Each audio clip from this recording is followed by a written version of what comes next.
अस्सलाम वालेकुम। आज हम बात करेंगे माई री के 40 एपिसोड के बारे में। तो वीडियो शुरू करने से पहले हमारे चैनल को सब्सक्राइब कर लीजिए अगर अभी तक आपने नहीं किया, ताकि हमारी हर न्यू वीडियो आप तक पहुंच सके। यहाँ पर हमज़ा अपने अंकल को फ़ोन करता है और एनी की सिफारिश के बारे में कहता है। एनी बहुत ज़्यादा परेशान होती है। जब फ़ाखिर उसके पास आता है तो वो कहती है, मुझे तुम्हें एक बहुत ज़्यादा ज़रूरी बात बतानी है। मैं दादी का सामान पैक कर रही थी कि इसी दौरान साइका पुप्पो आ गई और उन्होंने मुझसे सारा सामान ले लिया और मुझे डांटने लग गई और कहती, तुम लोग अपनी मर्जियाँ करने लग गए हो। फ़ाखिर कहता है कि चलो कोई बात नहीं, वैसे मुझे भी तुम्हें एक बात बतानी है। दादी जाते जाते सब कुछ मेरे नाम कर गई हैं। जब ये बात एनी को पता लगती है तो वो बहुत ज़्यादा खुश हो जाती है कि चलो अब तो हमें कोई भी कुछ नहीं कह सकता, और फ़ाखिर भी यही कहता है। लेकिन उसे फ़ौरन याद आता है कि अगर ये सब कुछ हो गया है तो घर में तो बहुत ज़्यादा हंगामे होंगे, कोई भी हमें नहीं जीतने देगा। लेकिन फ़ाखिर कहता है टेंशन लेने की ज़रूरत नहीं, सब ठीक हो जाएगा। यहाँ पर जैसे ही राहिला और हबीब को ये बात पता लगती है तो दोनों बहुत ज़्यादा टेंशन में आ जाते हैं। राहिला को बहुत ज़्यादा गुस्सा आता है और वो कहती है कि मुझे तो पता ही नहीं था तुम्हारी अम्मा ये सब कुछ कर जाएंगे, उन्होंने तो हमारे बारे में सोचा तक नहीं कि हम कैसे गुजारा करेंगे। हबीब कहता है कि अम्मा के बारे में कुछ भी कहने की ज़रूरत नहीं है, वैसे भी वो इस दुनिया में नहीं रही है। तो राहिला कहती है कि मुझे गुस्सा आ जाता है जब कोई आपका हक लेता है। चले खैर, आप मिठाई का डब्बा लाए, हम समीना भाभी को देंगे और उन्हें जताएंगे कि हम बहुत ज़्यादा खुश हैं, इसी तरह हम कुछ कर सकते हैं। यहाँ पर आयशा जैसे ही एनी के पास आती है तो वो कहती है कि मेरा गुड्डा कहीं जा रहा है, क्या बात है, आज बहुत ज़्यादा खुश हो। तो एनी से बताती है कि आज मेरी नंबर लगना है कि मैं कॉलेज में एडमिशन ले सकती हूँ कि नई शीट्स वगैरह आएंगी, बस आपने मेरे लिए दुआ करनी है। आयशा कहती है कि तुम्हें परेशान होने की बिल्कुल भी ज़रूरत नहीं, तुम्हारा नाम आ जाएगा। यहाँ पर जैसे ही समीना काम कर रही होती है, आयशा उसके पास जाती है तो वो कहती है कि कहाँ तुम रह गई थी, कब से मैं तुम्हारा इंतज़ार कर रही थी। आयशा जाकर बैठती है और काम करने लग जाती है और साथ ही कहती है कि भाभी आपको बहुत ज़्यादा मुबारक हो।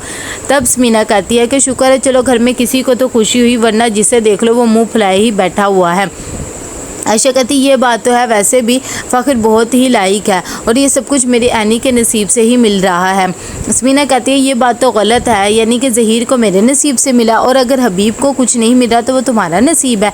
जैसे ही वो ये बात कहती है तो आयशा को एकदम बहुत ज़्यादा दुख होता है और वो खामोश हो जाती है। लेकिन समीना उसे कहती है कि ऐसी बात नहीं है, मर्द की काहिली का हम औरत के नसीब पर नहीं डाल सकते और मैं तुमसे मजाक कर रही थी, तुम्हें परेशान होने की ज़रूरत नहीं है।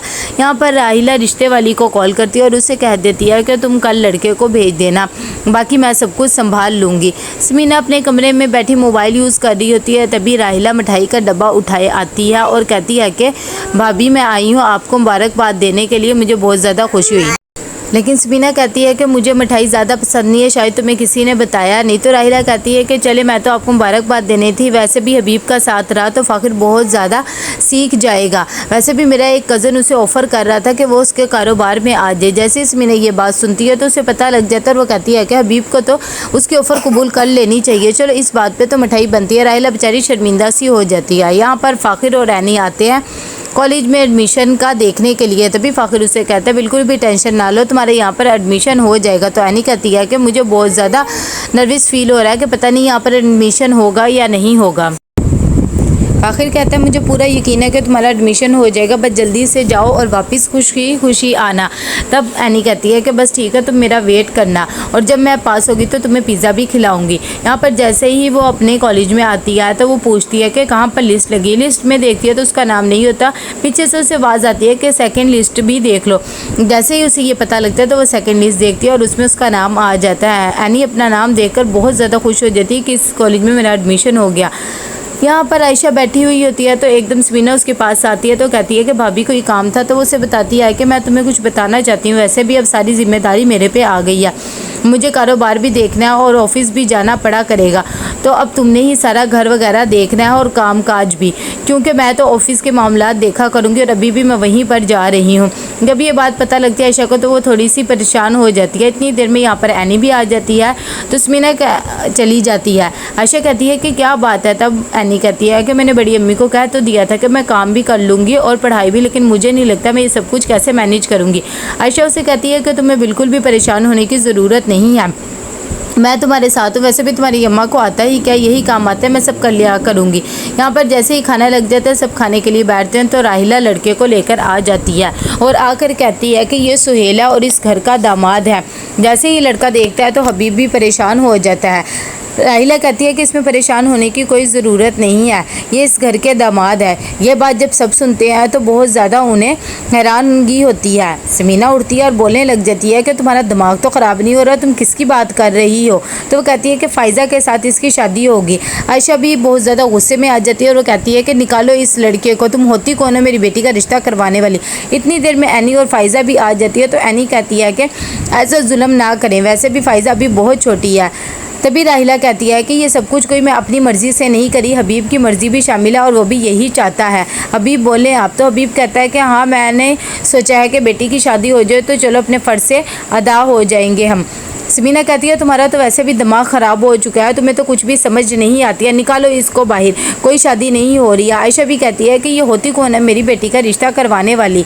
तब हबीब कहता है कि मैंने ये सब कुछ बहुत सोच समझ कर किया है। इतनी देर में एनी और फ़ाइज़ा बोल उठती है। एनी कहती है अगर इसके साथ ज़बरदस्ती करी तो एक लाश नहीं बल्कि दो लाशें यहाँ से जाएंगी, क्योंकि कोई बारात तो जाएगी नहीं। इतनी देर में लड़का बाहर आता है तो बहुत ज़्यादा गुस्से में तो राहिला को धमकी देता है कि अगर तुमने मेरी इससे शादी ना करवाई तो मेरे से बुरा कुछ नहीं होगा। राहिला कहती है तुम टेंशन ना लो। एनी फ़ाइज़ा के कमरे में जाती है और उसे कहती है कि तुम्हें टेंशन लेने की बिल्कुल भी ज़रूरत नहीं है, मैं सब कुछ खुद ही हैंडल कर लूँगी। तभी फ़ाइज़ा कहती है कि मैं अभी बहुत आगे पढ़ना चाहती हूँ, मैं बिल्कुल भी शादी नहीं करना चाहती। तो कहती है कि तुम्हें शादी करने की भी ज़रूरत नहीं है। यहाँ पर आती है राहिला कमरे में तो उसे गुस्सा आया हुआ होता है। वो हबीब को कहती है कि ये सब कुछ क्या हो रहा है, आप हमेशा खामोश रहते हैं। तब हबीब कहता है कि तुम मुझे बता देती तो मैं सबको बता देता, लेकिन तुमने ऐसे कर दिया। वो कहती है कि इतना अच्छा रिश्ता था, वैसे भी इतनी छोटे छोटे बच्चे अब हमारे मामले में बोलने लग गए हैं। इतनी देर में एनी भी आ जाती है। तो एनी उसे कहती है कि आप होती कौन है। तो राहिला कहती है देखें ये मुझसे कैसे बात करिए। हबीब भी उसे कहता है कि तमीज़ से बात करो। एनी कहती है पहली तो बात है कि ये मेरी माँ नहीं है जिससे मैं तमीज़ से बात करूँ, और वैसे भी अगर ये सब कुछ करेंगी तो मुझे बोलना पड़ेगा ना। आपने तो कभी हमारे अब्बा बन के सोचा ही नहीं है, आपने हमेशा हमें जानवर ही समझा है कि जहाँ मर्ज़ी हमें लगा देंगे, लेकिन ऐसा नहीं है, हम इंसान हैं।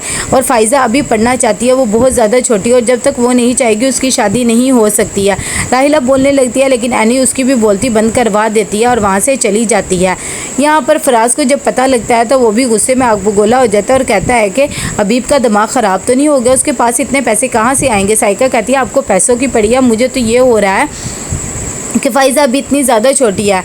फराज कहता है वैसे भी तुम्हारी अम्मा कौन सा अच्छा काम कर गई है, मरने से पहले सारी जायदाद तो फ़ाखिर और उसकी माँ के नाम कर गई है। साइका कहती है मुझे तो ये बात बहुत ही अच्छी लगी और अम्मा ने ये सब कुछ बिल्कुल ठीक किया है।